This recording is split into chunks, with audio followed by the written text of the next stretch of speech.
Hi everybody, my name is Jaden. I'm Jason. I'm Caden. I'm Eli. And we got Yahoo on the Torah YouTube channel. All right, and the band is back. Yay! All right, I got 3 drum rolls. How are you gonna get it? Hey, maybe I can get Kate here. Katie, let's get the band back. Everyone back. Yay! All right, there we go. We got the band back, everybody. All right, it has been a wild and hectic time for this house here. We have been running from one side of the jungle to the other side, and it has been very, very stressful. And our Creator has given us the means, has given us the abilities, has returned what we needed and what was lost, which was a cow that we were searching for many days, and just trials and tribulations that were coming our way.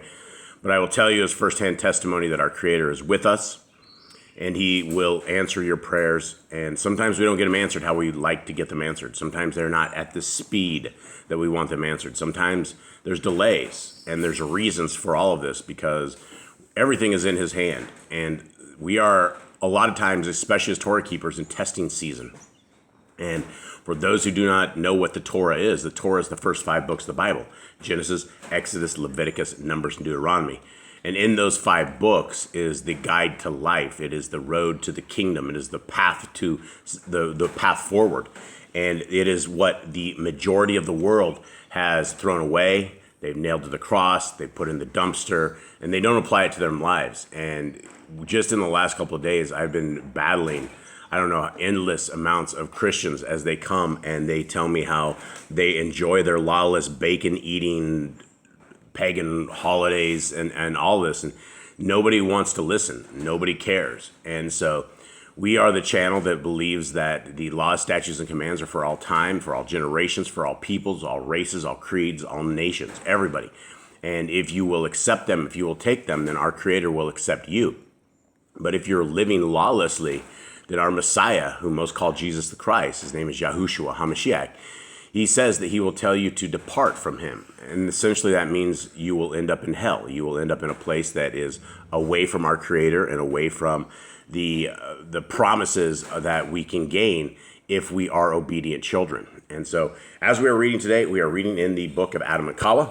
Gentlemen, how you guys doing? Good. Y'all look a little tired. Is everyone a little tired? Yeah, a little bit. Yep. You guys chasing miles and miles and miles in jungle terrain. How is that? It was long. Long? Is it a hostile environment? I don't think. You ever have a caterpillar that almost kill you? Yeah. Okay. Not this time. Not this time. Are you able to walk outside with flip-flops on? Not unless it's short grass. Yeah, no short grass. Yeah, no, there's snakes and there's things that'll take you to school. This is an extremely hostile environment compared to the concrete jungles of the rest of the world and places that are, kind of domesticated. This is not. All right, so we are in the 62nd chapter of this, and so let us begin. But Satan the wicked was envious because of the consolation Elohim had given them. So he prevented them and went into the cave and took the 2 figs and buried them outside the cave so that Aḍam and Ḥawwah should not find them. He also had it in his thoughts to destroy them. And so for those just catching in or have missed any parts of this, Yahuwah has commanded that Aḍam and Ḥawwah go grab the figs and eat them because they are just about to die. They've fasted, they're 40 some days. They have not eaten anything. They don't know what eating is like. Their bodies have not ever tasted food like this in this realm where they are at. And so this is where they're at. Do you have something, Jade? No, I don't think so. Okay. All right. But by Elohim's mercy, as soon as those 2 figs were in the earth, Elohim defeated Satan's counsel regarding them and made them into 2 fruit trees that overshadowed the cave. For Satan had buried them on the eastern side of it. So I think it was said at some point this is the tree that Messiah showed up. Actually, no. I hate to be a spoiler alert, but this tree goes away. Oh, okay, well, there's something about Adam's fig tree that ends up Yahushua ends up withering. Maybe. Well, there's a lot of prophetic pieces to this entire thing. All right, let's continue on. 4.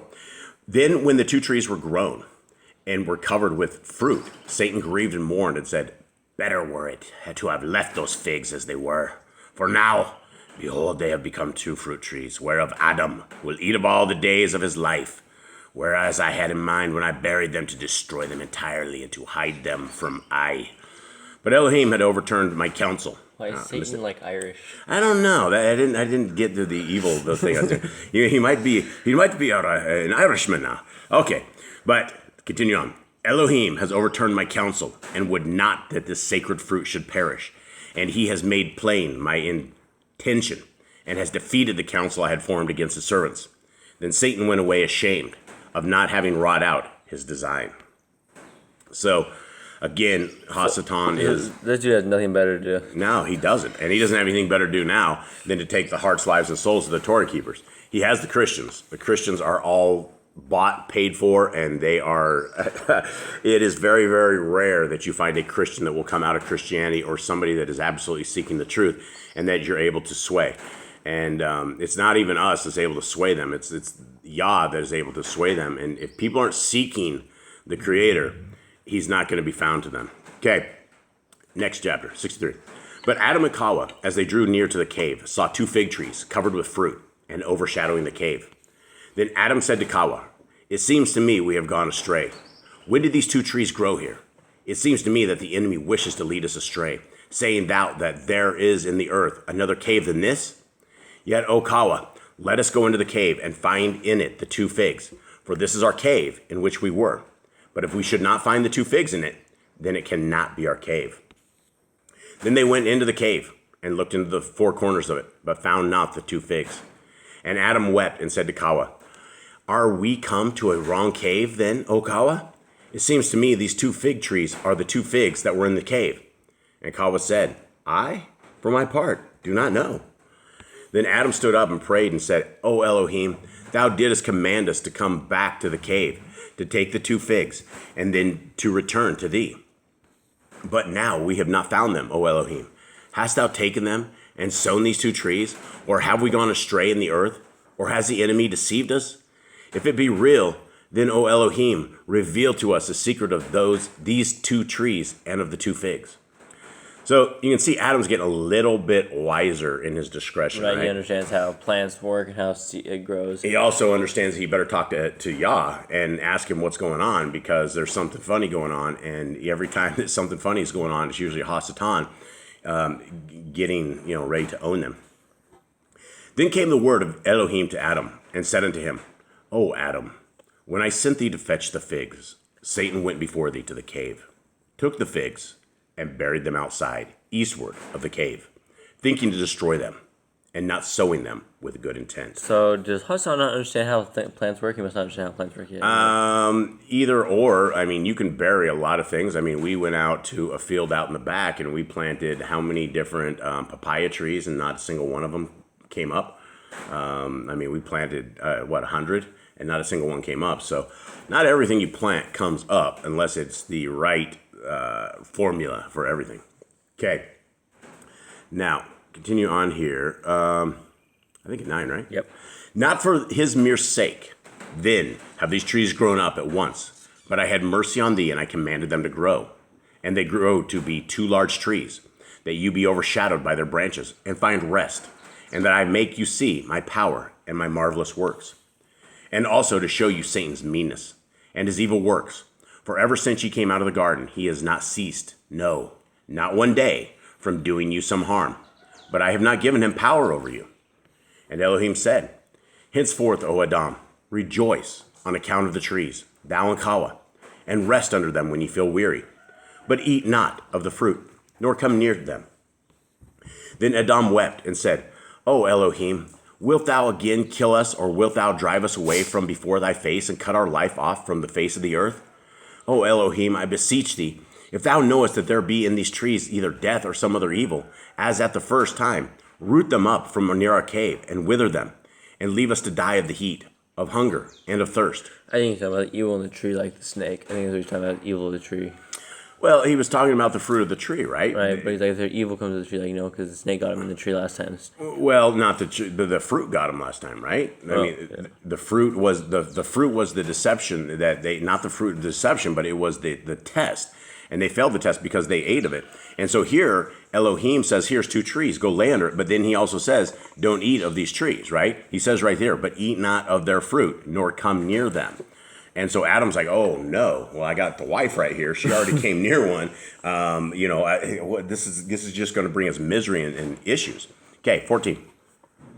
"For we know thy marvelous works, O Elohim, that they are great, and that by thy power thou canst bring one thing out of another, without one's wish.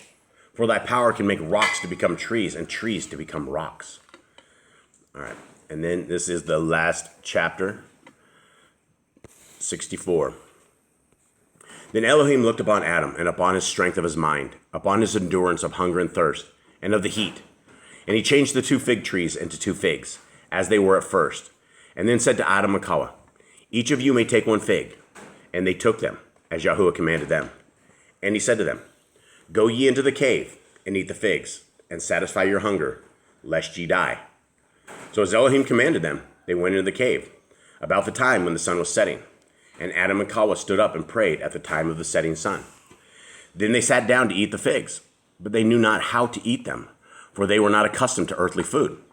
They feared also lest if they ate, their stomachs should be burdened and their flesh thickened, and their hearts take to liking earthly food.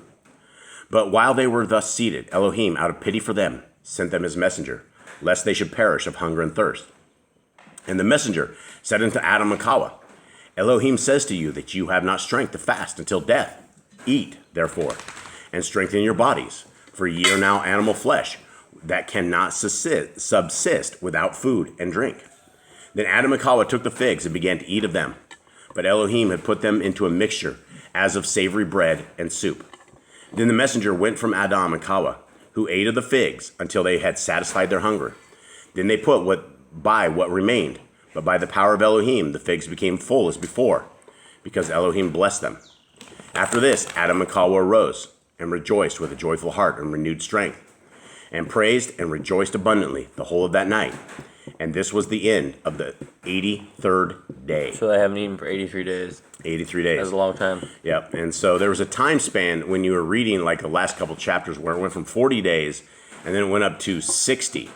And so there was definitely a huge space of time where I think they were just in their cave praying and talking to Yah. And I guess one thing that we can get from this is that Aḍam and Ḥawwah, Eve, prayed a lot. And so when you are wanting to get into covenant with our Creator, it is all about that communication line. It is all about seeking our Creator where He is able to be found. And prayer is a great way, a great avenue of getting close to our Creator. And so with that, our dogs are starting to get a little rowdy. So I think that we will call this a day. We thank you guys very, very much for listening. We love you guys all, and we hope that you have a wonderful day. We are out. All right. Shalom.